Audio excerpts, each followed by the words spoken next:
Welcome back to The People Business, where we explore the stories, the strategies, and the lessons behind the people who lead with impact.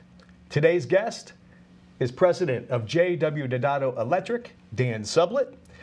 J.W. Didado is one of the premier electrical contractors in the United States, located in Akron, Ohio. And it's a pleasure to have you on the show today, Dan. Yeah, thank you, Frank. I appreciate the opportunity. So when we talk about electrical contracting and we talk about the skilled trades, how did you get your start in the industry? Yeah, so it's been a long journey. I guess I'll go all the way back to when I was in high school.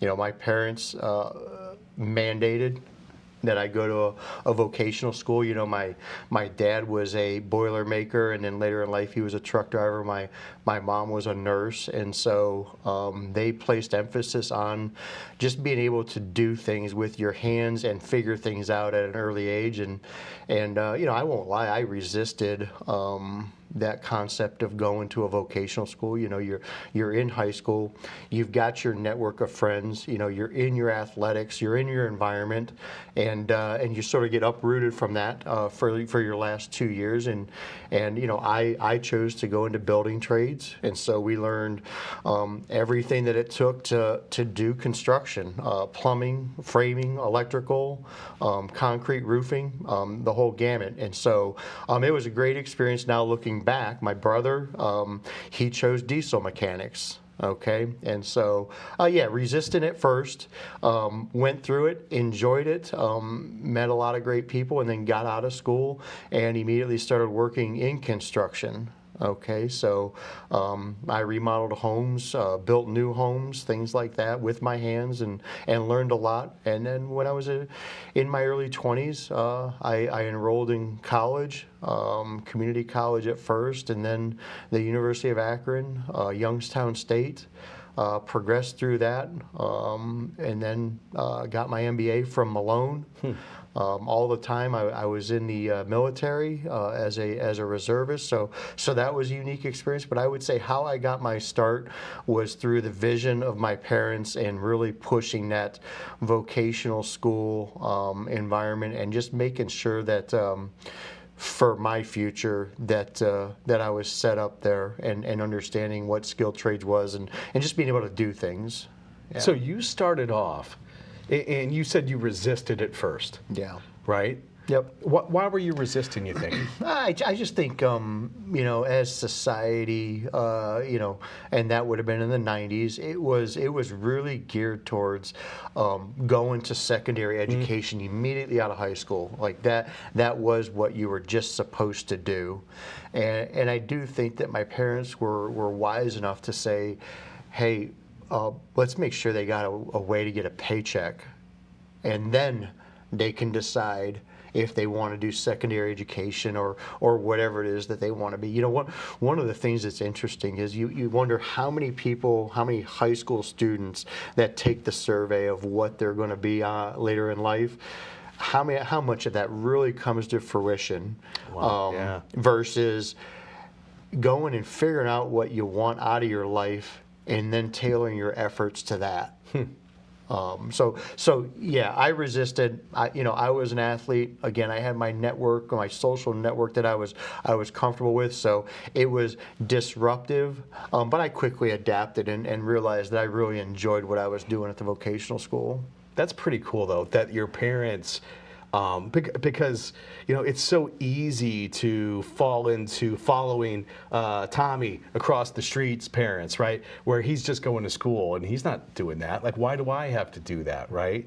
But your parents wanted you to experience a little bit of everything before you made a decision. Because how do we make a decision at 18 years old on what we're going to do in life, right? We have so much pressure at we're kids, right, to make a decision of what we want to do. Yeah. So that's really cool. And you can rush a decision when you're 17 or 18 and you're being asked to map out what you think your future is going to be for the next 4 to 6 years, and that 4 to 6 years is supposed to somehow define the rest of your life. The amount of impact and pressure there at such a young age, when you truly are a young adult, right? You haven't really even experienced life on your own yet, but yet you're being asked to look through a crystal ball and decide what the rest of your life is supposed to look like. When you break it down like that, it makes zero sense, right? Yeah. But that's the way we do it. Yep. And when you think about that, like even let's take it a step further. The people who graduate from college and utilize the degree that they graduated with, I read is like a little bit over like 50-some% do not use the degree. Sure. So they still haven't even figured it out. Even 5 years, 4 years later, whatever that looks like. Yep. Or they're going through the motions. Maybe they're in something that they're not even sure if they love. And we can get into loving what you do later, Sure. And what that means compared to just making a living. Right. But maybe they're so far down the path of something, and along the way they find out that they don't even really love it, and they're just trying to get through it, so they can get on to the next step and go find what they really love. Mm-hmm. So I was fortunate enough to have parents who had a vision and prioritized things for me and what they wanted for me. So yeah, that was really how I got started. A little bit of education, a little bit of hands-on experience that helped me understand what I wanted. You're a parent as well. Is that something that you do or have done with your kids? Yeah, trying to figure it out. Yeah, trying to figure out how to make an impact on the kids and give them the right message. I've got 3 girls, and so we'll do things like I'll say, hey, even over the Christmas break. I had my oldest one. I said, "Come on, we're going to hang a blind in the garage, and you're going to tell me how to do it every step of the way." And the first one took a while, by the way, but she had the instructions there, and she learned a little bit about the tools required and how to lay out the work, and I just said, hey, I'm just following your directions, so you tell me what you want me to do next based on what you're seeing in the instructions. So it was kind of a neat experience, and it wasn't about whether the blind got installed and how quick it got installed. It was about trying to teach them, hey, there's things you can do on your own that you may not even think is possible or even give it a second thought. So it was little instances like that. Yeah, we try and influence our kids into how they think and help them realize that anything's possible even if they don't think it is. But you said something that I loved. You said that you're in charge. Like, you're the one. Okay, you tell me how we're going to do this. You didn't sit there and micromanage it and no, that's right? You let them kind of take the control of it, right? Yeah. Yep, Which, that's right. Is empowering. That's right. Yep, and like I said, three girls.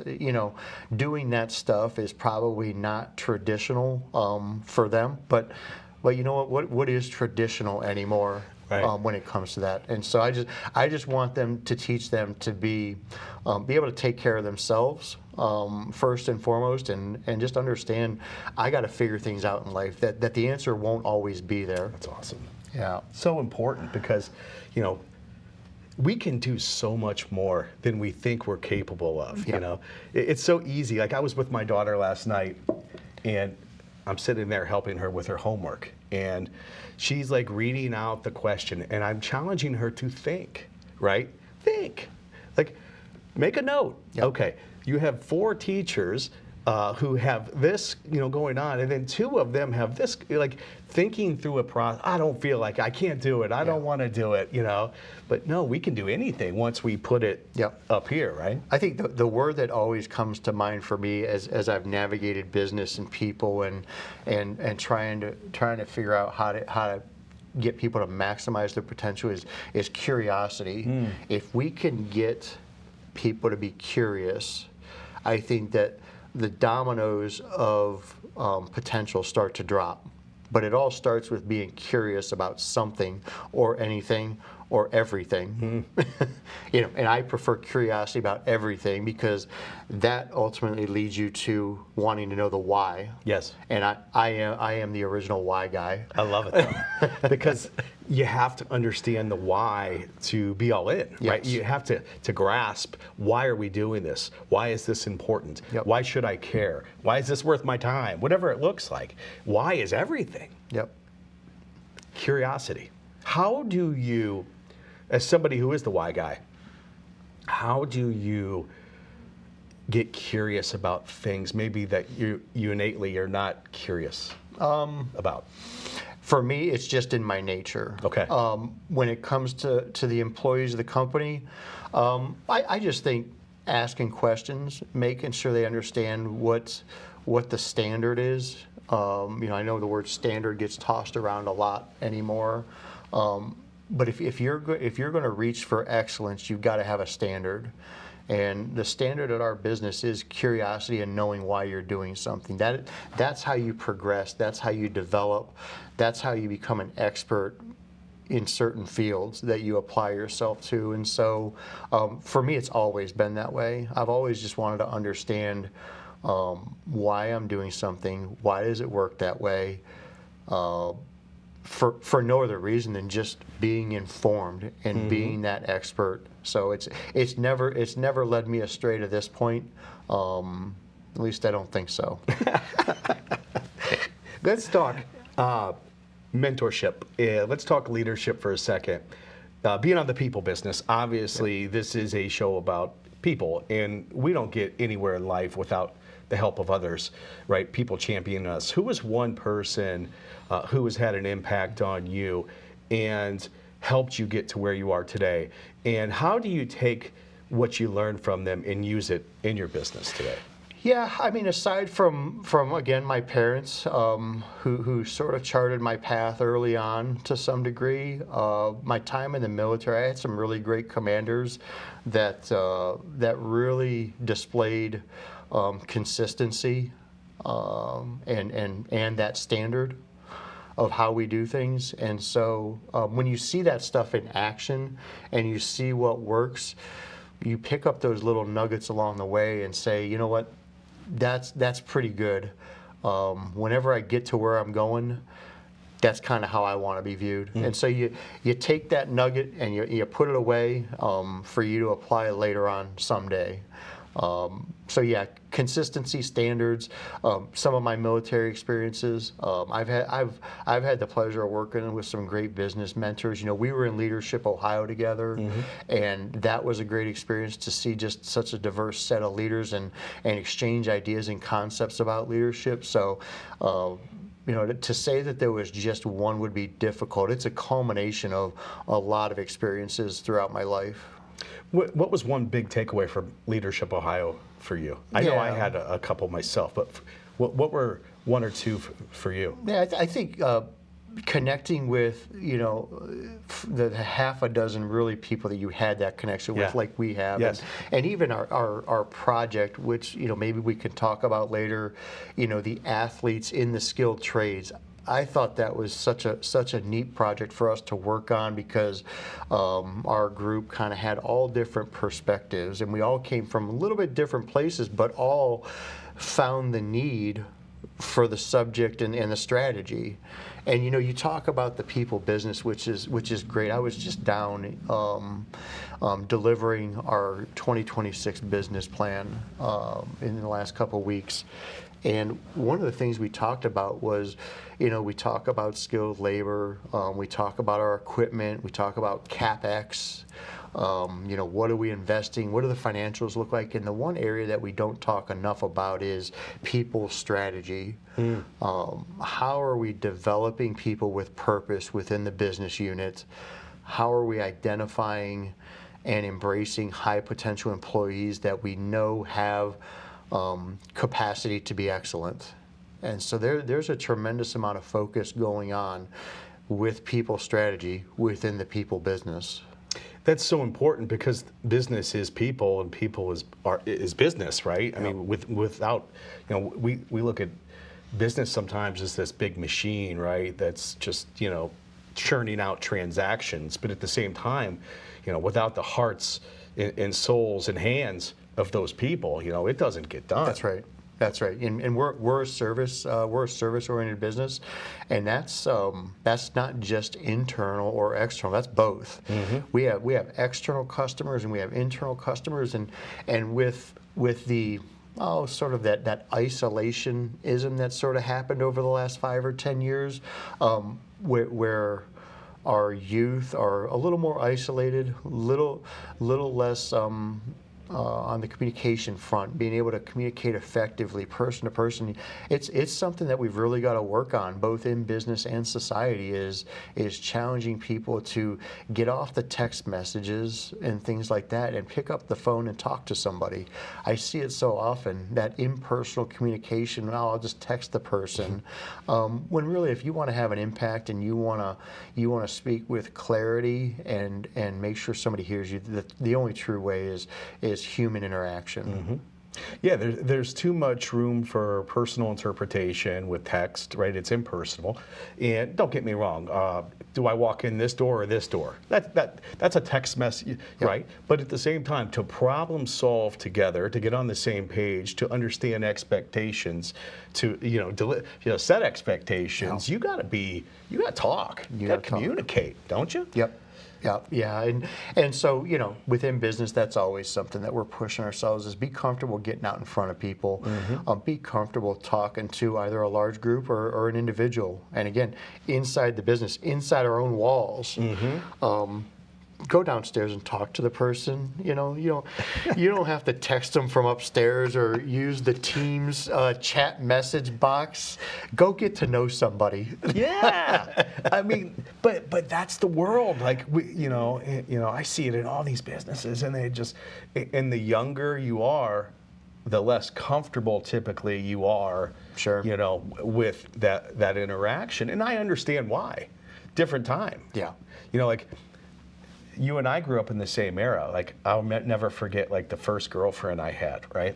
And I had to pick up the phone and call her on the landline, right? And we only had one in our kitchen and one in our basement, and that was it in the whole house, right? 2 phones, and you had to call and be prepared for that dad to answer the phone and ask, right? To speak to his daughter, and like, that gave us skills though.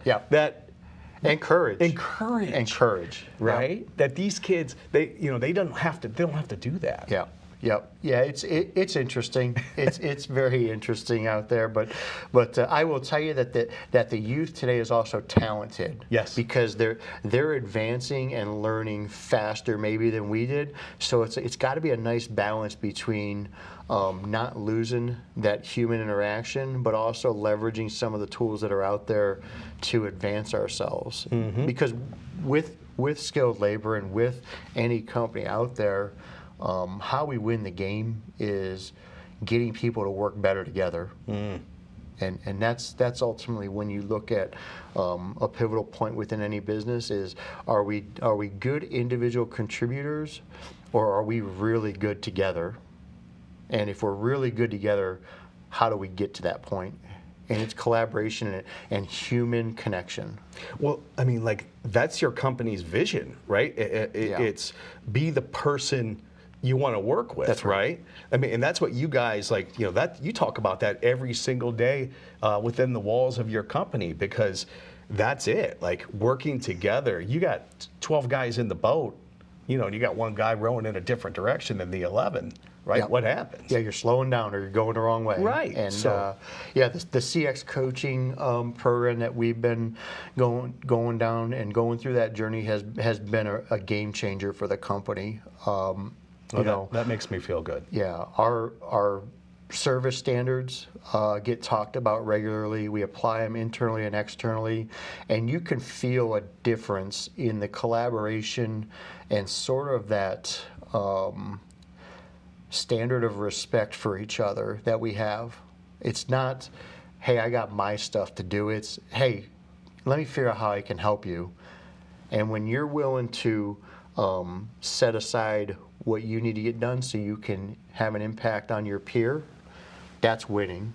Because guess what? When that culture becomes that, then there's no problem. There's no problem too big you can't solve together. I love that. In a world today that when we look at skilled labor, right, and the trades, like, and it's so transactional, do you think that service and culture can be a competitive advantage? I think so. When your mind is right, around service and culture, it permeates to your customer base because you're putting their priorities ahead of your own. And once you get to that place where that truly is your culture, I mean, yeah, there's a lot of slogans out there, Frank, where companies say, oh, yeah, customer first always. But there's a difference between having a slogan and having a culture.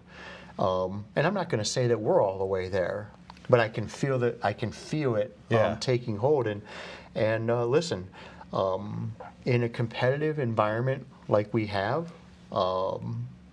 every little thing can be the difference maker, and how you treat somebody and how you interact with somebody could make all the difference. And so I think when you talk about culture of service, that's where it can lead to. Culture, look, don't get me wrong, I talk about culture every day, right? But it's almost turning into like the word Kleenex, right? Like, what really is culture? How would you define, with your experience in the military, which is a huge culture, when you think about like culture of military, you think about culture of athletics, you think about culture of business, but when you encompass everything that you've experienced, what's culture look like to you? Yeah, I would say, for us, it's caring. You can go to work and do something to take care of your family. But I think as you embrace the concept of caring and caring for one another, whether it's your peer or your customer, that generally brings out the best in people, and you feel pretty damn good when you operate that way. So a culture of love, and listen, it's okay to tell your employees that you love them and you care about them. And I think if we did more of that as business leaders, the response would be better from our workforce. Whether or not 100% of the people believe you, that you're sincere about that, that's up to the individual. But if that's really how you feel and that's what you want your culture to be, then what's wrong with that? I love that, because at the end of the day, it matters, right? People feel it. Yeah. People, feel this is a place that truly cares about me as a human, or this is a place that just they're gonna, run me into the ground if I allow them to, right? And that caring is everything. And don't get me wrong, it's care for each other, right? To your point, it's care for the customers. It's also care for yourself. Yeah. And care for your work and pride in what you do and who you do it for, right? There's so much there that's important, right? And you guys are really taking that to new levels, and you're seeing the results of it, right? In all parts of the business. Yeah, I think we've got, we're still on our journey, but employee satisfaction is generally really good. And I'll share with you, I may get this wrong, but when you think about caring, think about this phrase: people will remember not what you say, but how you made them feel. Oh, yeah.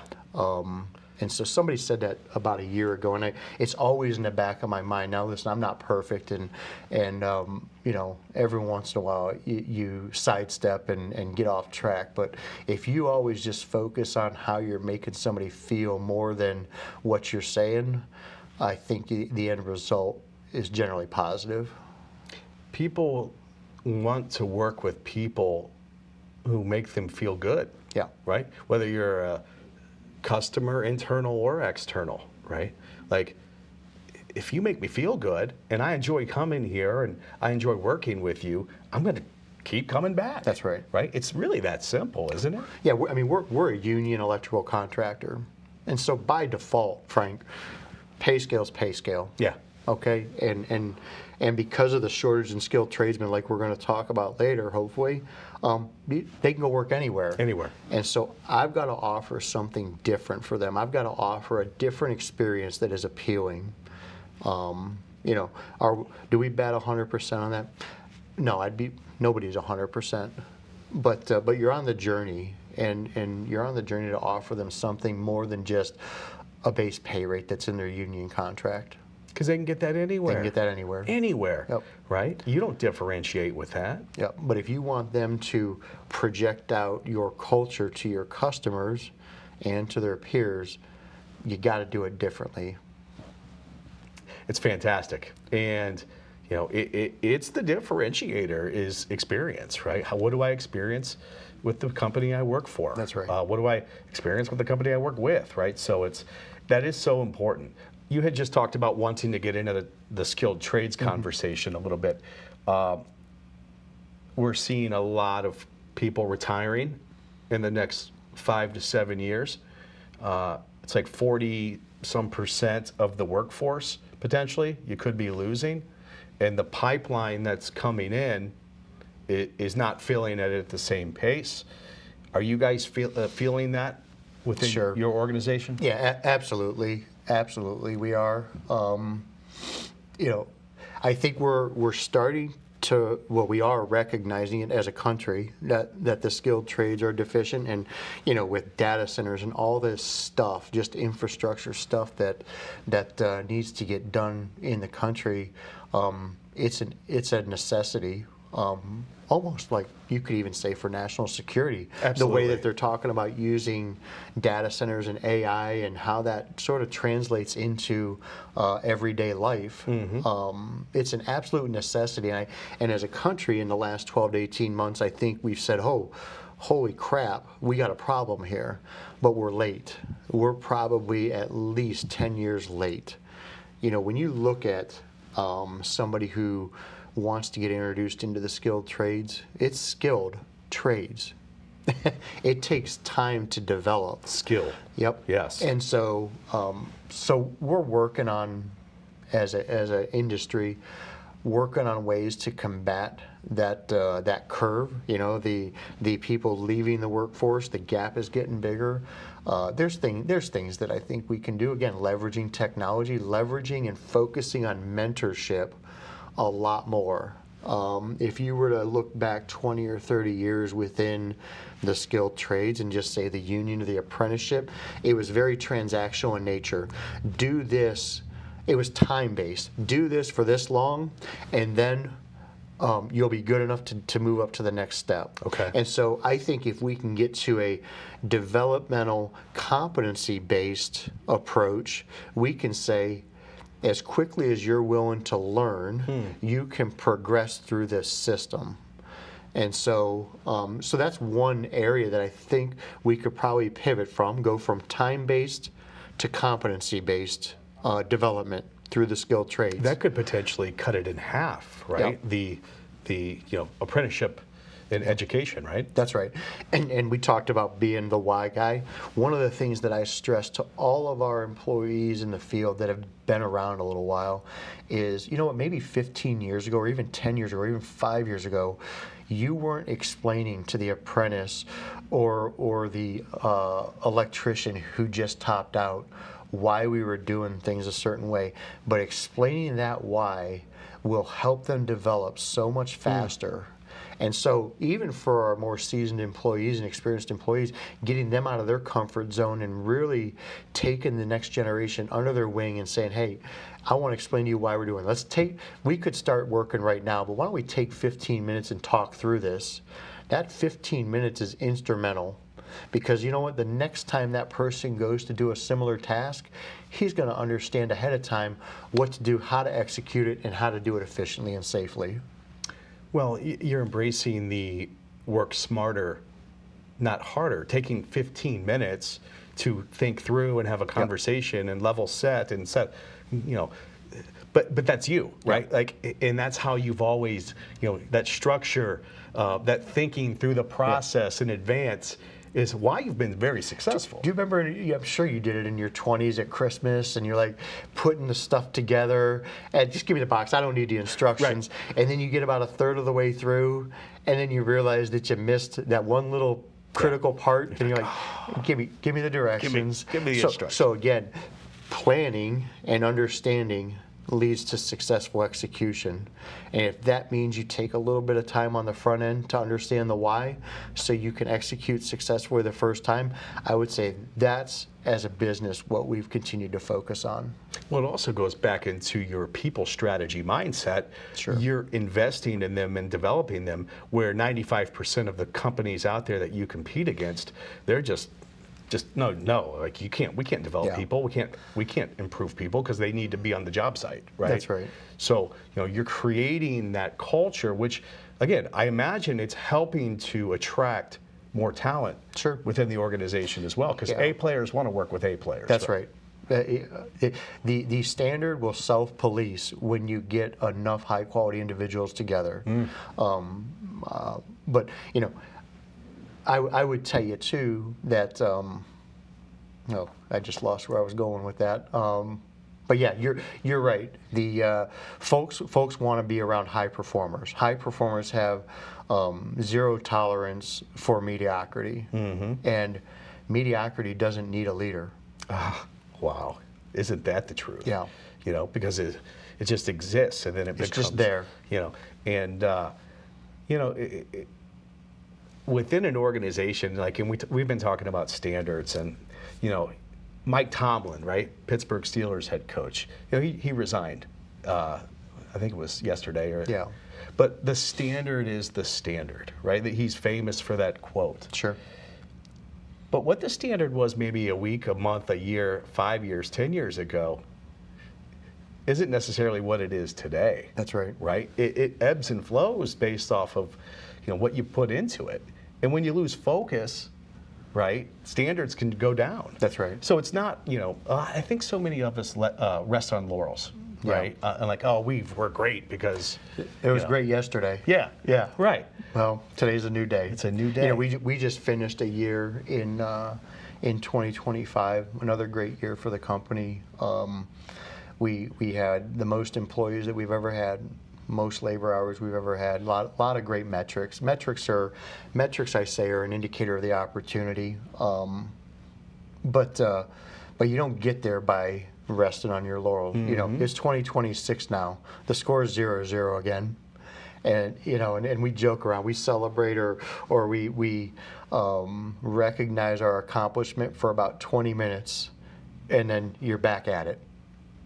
Indicator of opportunity. Can you elaborate on that a little bit more? Yeah, I mean, our mission and our focus, our culture is taking care of families, getting the most out of people. And so when we look at the size of our business, what we're able to accomplish, at the core of all of that is just people trying to take care of their families, trying to go out there and make a living. And so when you prioritize safety and development and family as the foundation for why you're doing things, you're not chasing numbers. You're not chasing anything except what's right for your employees. And so yes, that translates, it works together when you have a highly effective workforce that produces a good quality product for your customers.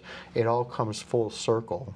And so I always tell them, opportunity, and the numbers are just an indicator of opportunity. The opportunity is to impact as many families as possible. That's it. Yeah. I mean, that's the name of the game, right? Yep. That's so important. How do you keep, because you talked about, like, it's 2026 now, it's a new year. How do you keep that culture of accountability strong and loud within the organization? Yeah, leading by example is a big one for me. Servant leadership. I'm not really about keeping score when it comes to hours worked, but when people can feel your dedication and see your commitment and feel your commitment, I think that's how you do it. Okay. Again, you surround yourself with a certain type of person, and it almost becomes this environment where they say, if he's willing to sacrifice, why can't I? And then it all sort of starts to take care of itself. But if you're keeping score on hours and things like that, all that's temporary. But what's sustainable, again, is your commitment. Commitment to your foundation, which is our families, our safe work, and making sure that that's our priorities. So, I love that. I think accountability overall is something that just has to constantly be worked on. Yeah. Right? Because habits, it's easy to take on a bad habit. Yeah. Yeah, so easy that a guy swinging a baseball bat making $30 million a year can get a slight hitch in a swing, and all of a sudden he's average is drops, right, because of a bad habit. To think that those things don't happen in our day to day is crazy. That's right. Right. So we have to continue to work at it. You guys do such a great job. I want to go back real fast because I didn't get to ask you this. The skilled trades, bringing people in. Mm-hmm. Where do you think the messaging needs to be? Because it doesn't seem like we're still getting people in at the pace that's needed. Yeah, earlier. Okay. When I look at it within industry and society, you can say job fairs, college events, whatever. We got to go earlier. High school, not good enough. So, one of the things that the company, JWD, has done is partnered with the Boy Scouts. They have a skilled training center that they're going to put right up in Peninsula. Oh, nice. And, we're a huge part of that, glad to support it. But it's going to expose the Scouts to all of the different skilled trades. I'm giving the Scouts a plug here for their endeavor. If it's not done already, it's close to being complete, and they've left room for expansion. And so they're looking at having merit badges that are based on the skilled trades, awesome. Welding, carpentry, electrical, and so any way that we can influence our youth at that, call it 12 to 16 range, and just introduce them to this stuff is a win. When we look at our middle schools and high schools, and I think it was 8th grade maybe, we had shop class. I would venture to guess not a lot of high schools have shop class anymore, and to me that's troubling, because that was my first introduction into tools and neat stuff like that. Right, working with your hands and getting... Yeah, so we haven't done ourselves any favors by stripping out that curriculum or those classes with our 12 to 16-year-olds. Super important part of their life while they're starting to get into athletics and other stuff, to weave in some of this stuff. So important. You think about that, and there's studies out now showing like what are the most impacted jobs by AI, right? That are coming, the white collar jobs, right? The number one area that will not be impacted by AI in terms of reducing workforce is the skilled trades. That's right. Right. Yep. And everybody should want to have the ability to figure things out for themselves, just to have that independence.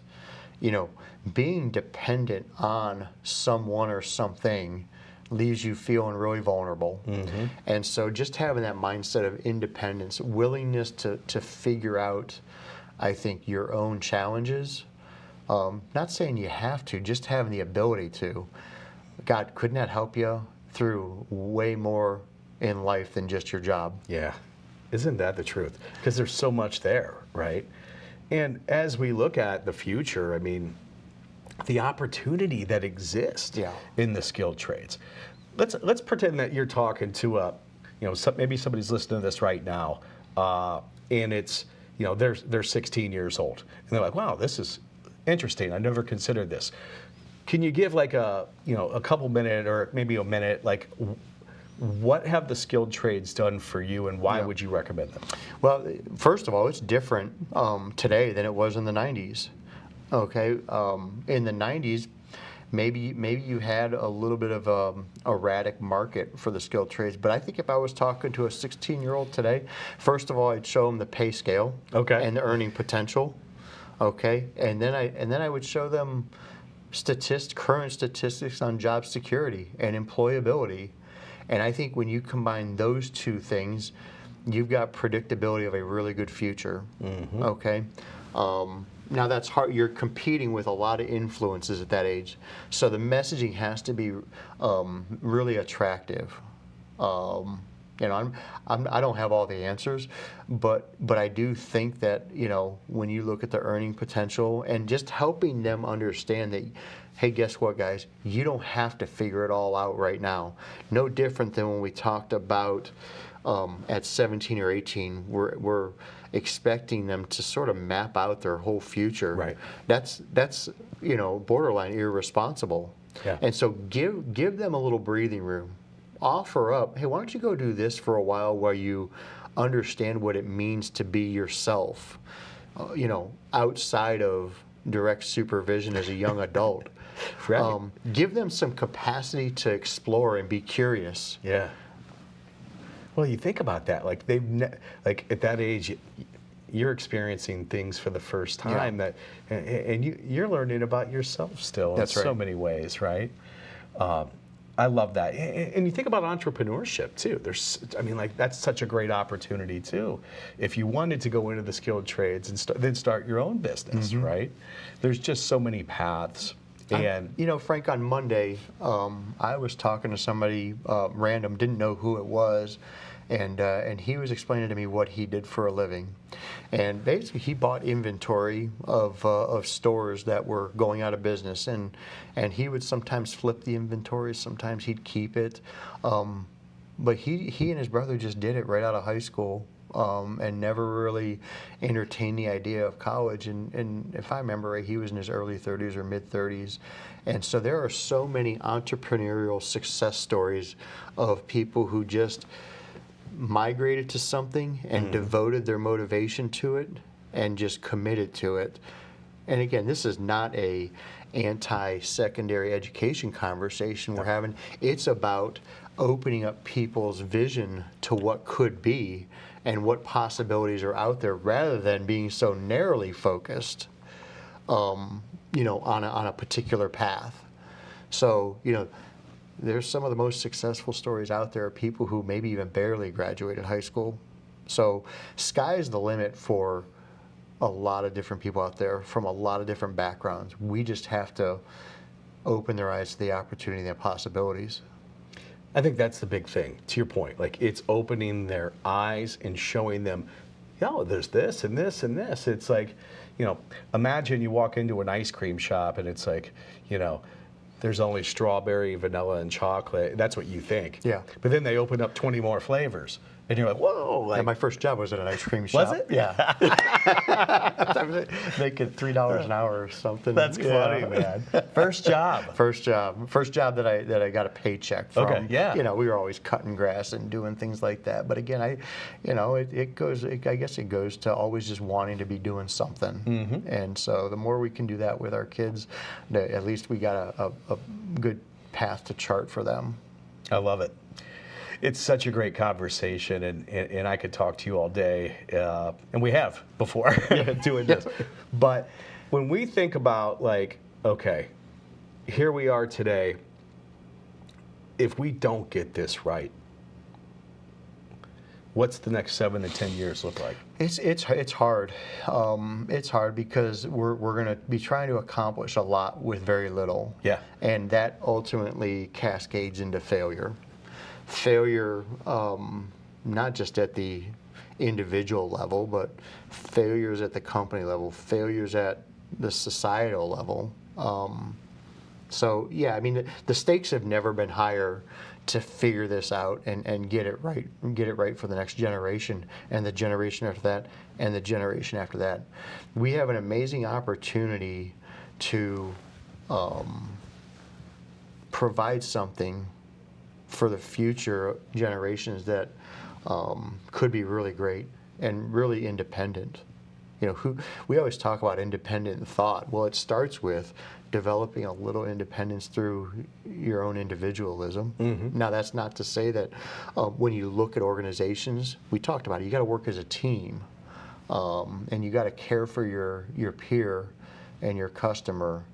But relative to the skill trades, getting out of the norm and being willing to explore what you want out of your life, that's the key. That's the key. That's so important. I love that. It makes you think in how, how crucial, and the stakes, are so high. Yeah. Moving forward. All right, let's talk a little. Let's have a little fun here, real fast. Let's change the pace. Movies, musicians. Yeah. Okay. and meals. Movies, musicians, and meals. Okay. 3 things I personally enjoy. Yep. If you had to say, what are your top 3?